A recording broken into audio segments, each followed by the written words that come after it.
Olá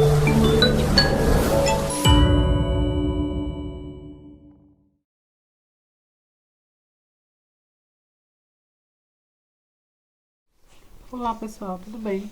Na nossa aula de hoje de filosofia nós vamos abordar um assunto bem interessante que nessa concepção que eu vou apresentar para vocês agora, vocês podem até confundir um pouco com literatura, pelo nome, né?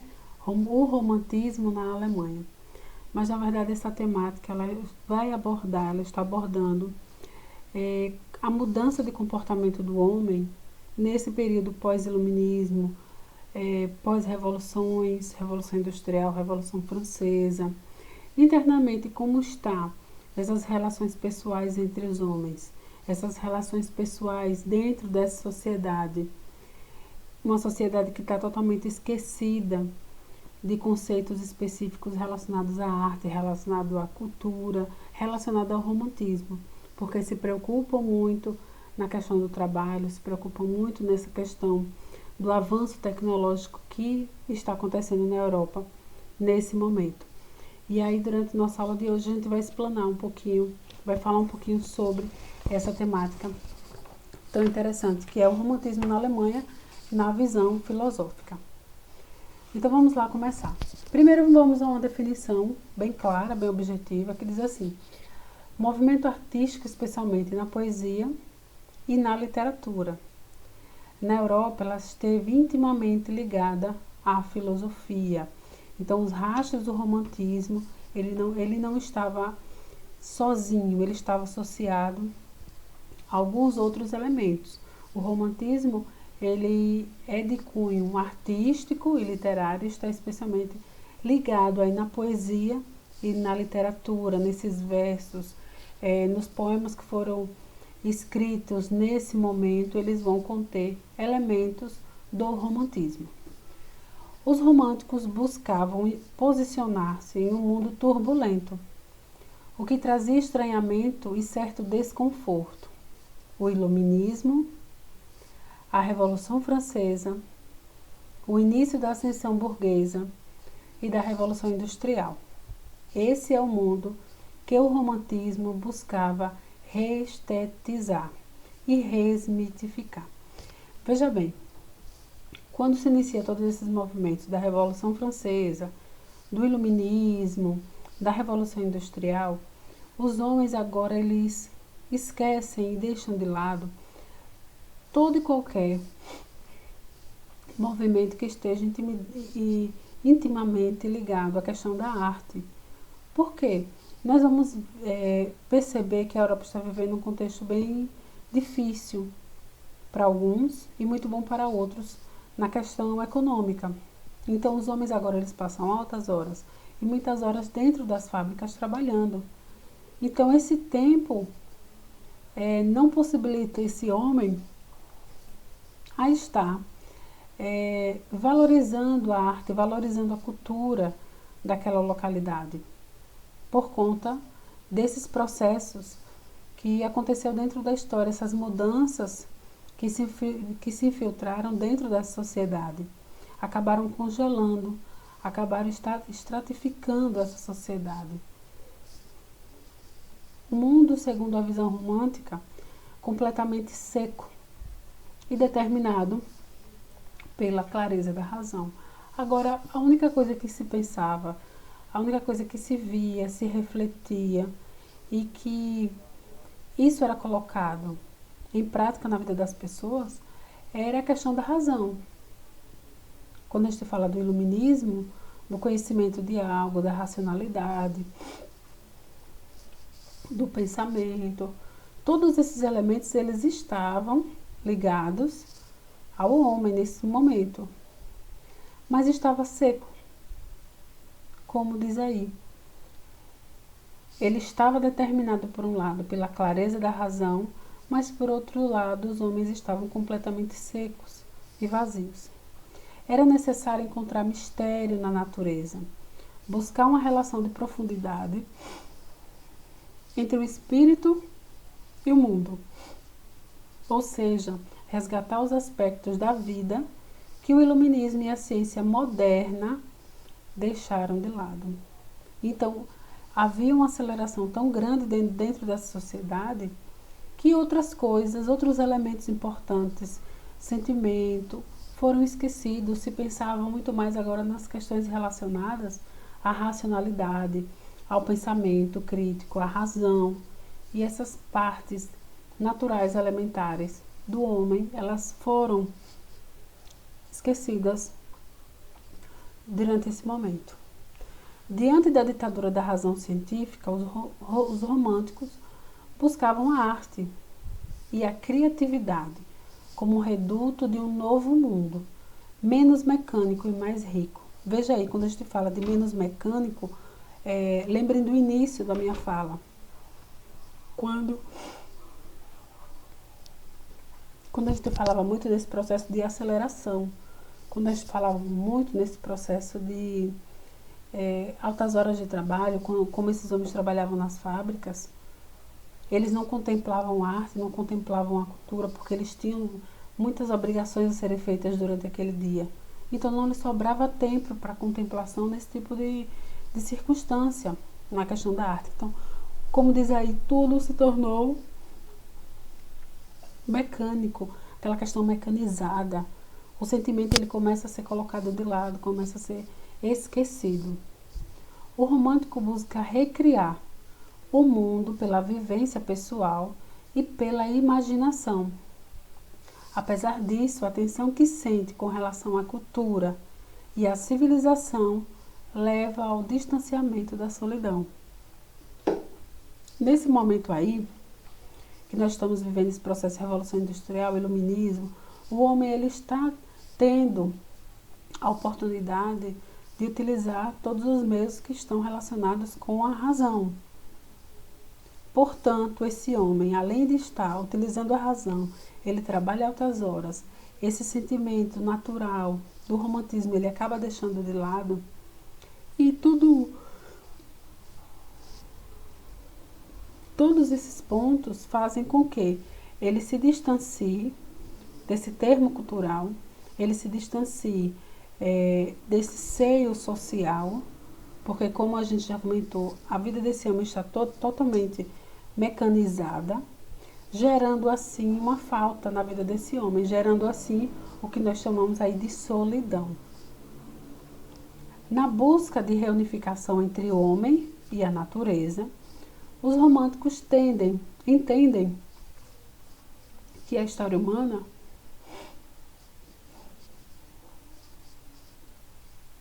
não é a única história, mas é parte da história da natureza. A história humana ela está ligada, ela está intimamente unida com a história da natureza. Não é possível nós tentarmos entendermos a história do homem sem ligar à história da natureza, porque inúmeros elementos da vida humana ela está ligada à natureza. O ser humano encontra-se inserido nela, na natureza. E o sujeito romântico coloca-se impotente e submetido ao poder dessa natureza. Porque é o homem que se coloca à disposição da natureza. Nós estamos ligados à natureza, mas ela não age de forma mecanizada. A natureza ela se coloca, se coloca dentro de nós para fazer parte da nossa história. A própria cultura está arraigada na natureza, porque a partir do momento que eu começo a colocar em prática aquelas vivências, aquela valorização da arte, valorização da cultura, automaticamente, enquanto eu coloco em prática, outras pessoas vão observar, outras pessoas vão ver e vão começar a fazer também, o que vai gerar dentro daquele seio, dentro daquela sociedade, um elemento cultural fortíssimo dentro daquele ponto específico que a gente está comentando aqui. É a partir desse elemento da natureza que o homem começa a colocar em prática, se torna cultural. Porque não só ele vai praticar, mas as outras pessoas que estão ao redor desse homem também vão começar a colocar em prática aqueles elementos, tornando-se assim um elemento cultural dentro daquela sociedade. Em contraposição, a Revolução Política de Schiller propôs uma revolução artística e estética, pela transformação estética e moral do ser humano por meio da educação para o belo. Schiller escreveu em sua obra Carta sobre a educação estética do homem, e ele diz assim: o homem se faz propriamente humano, não pela ação política, prática ou teórica, mas a relação lúdica com o mundo.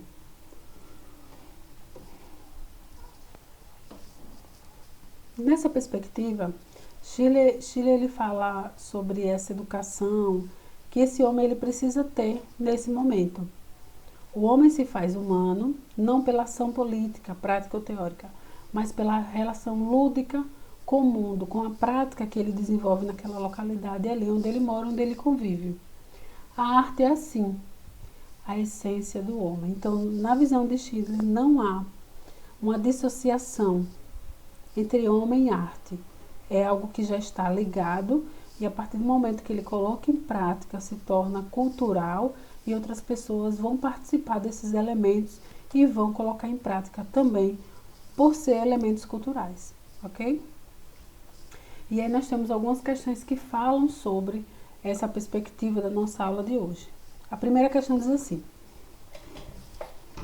o termo idealismo foi inserido na tradição filosófica por volta do século XVII, fazendo referência à doutrina platônica das ideias. Porém, ao longo do período moderno, esse termo é ressignificado e bastante difundido. Ele passa a ser empregado principalmente em dois sentidos: epistemológico e romântico. Nesse último sentido, o romântico foi bastante disseminado na Alemanha, no período pós-kantiano, dando origem à corrente do idealismo alemão. Sobre esse idealismo, é correto afirmar que, vamos para as alternativas aí.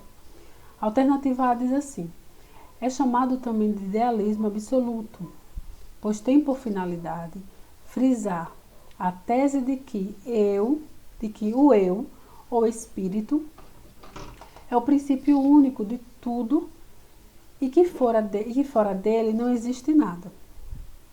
Alternativa B. Seu fundador foi o filósofo alemão Georg Hegel, que detém papel inapreciável no movimento idealista alemão. Pode ser chamado também de idealismo transcendental, que faz referência ao termo usado no período medieval para explicar um conceito de ente ou entes, com a noção mais comum, comuníssima. Alternativa D. Ele pode ser denominado de idealismo objetivo, porque reduzira toda a realidade a um único princípio, a substância, e entender a própria substância como objeto. Hegel foi seu maior expoente, e a principal característica do seu idealismo era demonstrar o movimento da realidade do infinito e a sua revolução no finito.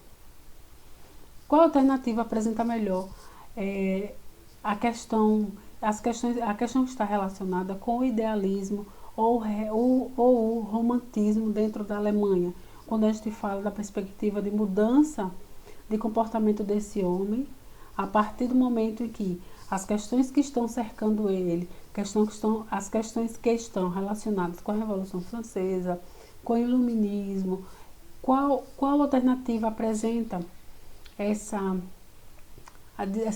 desprendimento, essa discussão em relação àquilo que o homem tem colocado em prática dentro desse tempo específico que nós abordamos aqui hoje.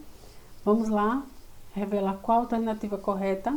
Observe aí, a alternativa A é chamado também de idealismo absoluto, pois tem por finalidade frisar a tese de que O eu ou espírito é o princípio único de tudo e que fora dele não existe nada.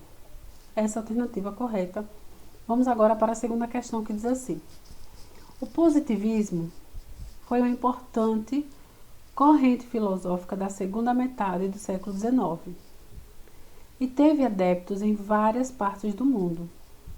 O termo positivismo foi trazido para a filosofia por Auguste Comte. Uma das principais características dessa corrente nós já falamos sobre positivismo, nós já falamos sobre Auguste Comte, e eu quero que vocês, ao responder essa questão, vocês consigam examinar bem as alternativas para saber exprimir qual alternativa apresenta melhor as características dessa corrente, que foi uma corrente importante, que foi o positivismo. Quando a gente fala de positivismo, estamos ligando, ela acontece bem no momento do iluminismo. Acontece o iluminismo e pós-iluminismo acontece o positivismo. Nós já abordamos nas nossas aulas. Uma das principais características dessa corrente alternativa A, tentar se firmar como um movimento revolucionário do século XIX, tendo o progresso como objetivo. Alternativa B, a crença nas verdades filosóficas como o único caminho possível para alcançar o progresso e o bem-estar social. Alternativa C, seu contraste com a organização técnico-industrial da sociedade moderna é similar à crítica marxista. Alternativa D, reconhecer o grande valor da metafísica e o seu método, apesar de o método científico possuir o valor por excelência. E a última alternativa, a alternativa E, que diz assim: a romantização da ciência, seu culto como único meio individual e social de realização do homem. Qual alternativa melhor apresenta as características dessa corrente chamada e conhecida aí como positivismo? Vamos lá, a alternativa correta? A alternativa é a romantização da ciência, seu culto como único meio individual e social de realização do homem. Quando nós estamos falando do positivismo, nós falamos também automaticamente do progresso. E aí nós finalizamos por aqui nossa aula de hoje com essas questões avaliativas, que nós vamos respondê-las aí no nosso plantão de dúvidas, que está no nosso módulo 4, capítulo 12 e na página 12. Bons estudos, fiquem com Deus e até nosso próximo encontro, nosso plantão de dúvidas. Tchau, tchau.